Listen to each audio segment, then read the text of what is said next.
Hi there, how are we doing? This is a new attempt of the video that I'm doing today. I'm actually using a Bloggie rather than an iPad. Just a simple little camera device. I'm not too sure how the sound's going to go, but I won't know until I upload it and try it, so I'm giving it a go today. And with this change, I'm also going to try something a little bit different today with this recording. I'm going to look at a particular subject, and this is possibly an option of what I might do for the future, is just pick a topic and talk about it each day. So in the past and my previous video logs, they were more along the lines of my personal growth and my steps to becoming a life coach, and this is now about more being in the moment and discussing areas for myself and for the people that are viewing and listening, that may encourage them to do things differently or get some sort of insight from these sort of things. Because I find when I verbalise things, they seem to come out clearer, and quite often I say the same thing in 3 different ways just to get my point across.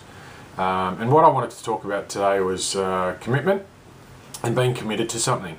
That's something that we all want to look at in different times of our lives, whether it's committing to change, which is probably the biggest one. That's a hurdle that all of us are confronted with, depending on the enormity of the change.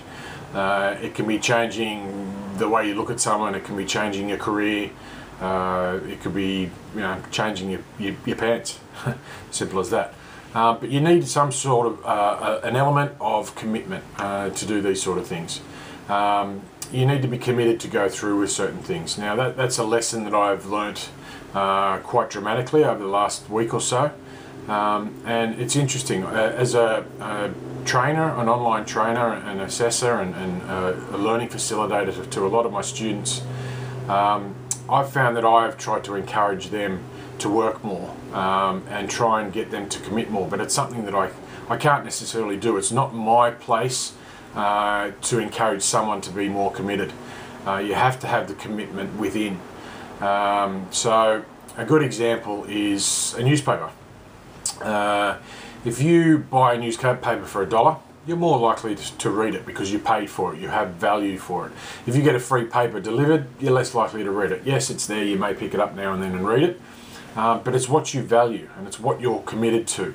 Now, I'm not suggesting that you need to be committed to a newspaper, but it's just the analogy of what you pay for is what you get. And more often than not, when you're looking for something that's free, whether it's information, whether it's a product, whether it's a service, you find it's a lesser quality product or service. Is that because it's free, or is that because you're less committed to finding the answer or the solution or the product that you actually need? So when you go to that free newspaper, are you expecting less than what you get out of that paid newspaper? My guess is you're going to look for more because you paid for it, you're committed to getting more, therefore the company that produced that paper should be committed to providing more for you. Does that make sense? So in my world, in life coaching, we quite often offer complimentary sessions, or we just have a coffee chat with a prospective client. Basically what we're doing from a perspective is finding out how committed that person is, and from their perspective as a client, they're looking at us and what sort of rapport they can build with us and whether we're the right fit for them to share what they want to share. So unless that person is committed to talking to me or committed to opening up to me, he's not going to get the results, or he or she is not going to get the results they need. Similarly, going into your own personal growth, you can go onto Google these days, just type in any information and you'll get it, bang, free. How committed are you to evolving and growing and learning about that stuff? You can go and pay for a course or a personal development program, but how committed are you to doing it? I question with my students. They pay to do a TAFE course or a vocational course or an online course. How committed are they to doing it? Is it just something that their parents told them to do, or is it something that they've been encouraged to do? They've paid the $500, $5,000, whatever it is, but they're not really committed. It's not until that you make that commitment that you're actually going to achieve something. An interesting sort of concept that I was talking with my partner Nick this morning, and she mentioned about commitment and how you could relate it to, you know, that movie scene when you've got the guy hanging off the building or off the rock cliff or whatnot, and they've got to hang on for dear life with their two hands, and that other person comes over the top and says, reaches down and says, come on, grab my hand, grab my hand. But more often than not, they're too afraid to grab that hand. They think that by letting go, they're going to fall. Where in actual fact, by letting go and grabbing that hand, they're more likely to be saved. So they can stay stagnant on that rock face, or they can fall eventually because they can't handle the grip, or they can commit to that change of actually saving themselves. That's what a lot of personal development and personal growth is. It's taking that leap of faith and that understanding and that trust within yourself and within the world around you that you can commit to making that change. So when it comes to making a commitment, is free stuff great? Absolutely. Everyone loves getting free stuff. But what you need to question is that free stuff benefiting me in the way that it possibly could? Now, I'm not saying that if something's free and something's $1,000, you're going to commit to it more if you pay $1,000. Just by paying for something doesn't mean you're committed. You need to be committed to achieving the outcome you want. If that costs you money, then you pay it. If you need $15 to do a program or buy a book, a personal growth book that you can get on Amazon or iBooks or wherever it is, you may learn from something, but are you actually committed to changing whatever that book is representing? You can go out and spend, and I know people that have spent $10,000, $20,000. I'm one of them. I spent over $50,000 on personal growth programs, but I wasn't truly committed to change. I wasn't truly committed to finding out what was inside of me. I wasn't prepared to let go of that cliff face to see what was up on the other side, to see who could help me up there.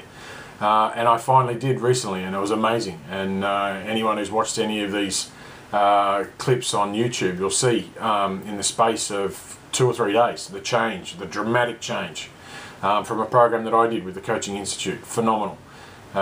So it's worth the commitment, and there's no right time for it. It'll happen. You'll know when it happened, and the people around you will know when it happened. I suppose I just thought of then commitment to marriage. You don't say, okay, at 20 I'm going to get married. You don't say, I need to be married by 35, or this is the rule to be married. You make that commitment when you feel that commitment.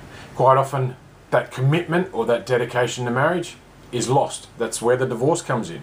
Not all the time. I do agree and understand that people do grow apart, but if you can imagine the analogy of commitment and marriage, do people make that decision when they're not really committed, when they're not truly committed?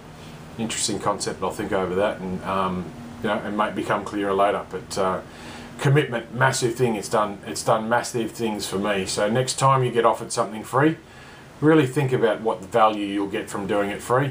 I know for myself, I tend to want to look for the better items now and find the value and the true value of what I'm looking for. You might be able to find it in a $10 product or a $100 product or a $10,000 car or a $50,000 car. But if they have the same things in there that you're looking for, commit to what you want. It's all about perceived value and what you get out of it. Commit, commit, commit. Cheers.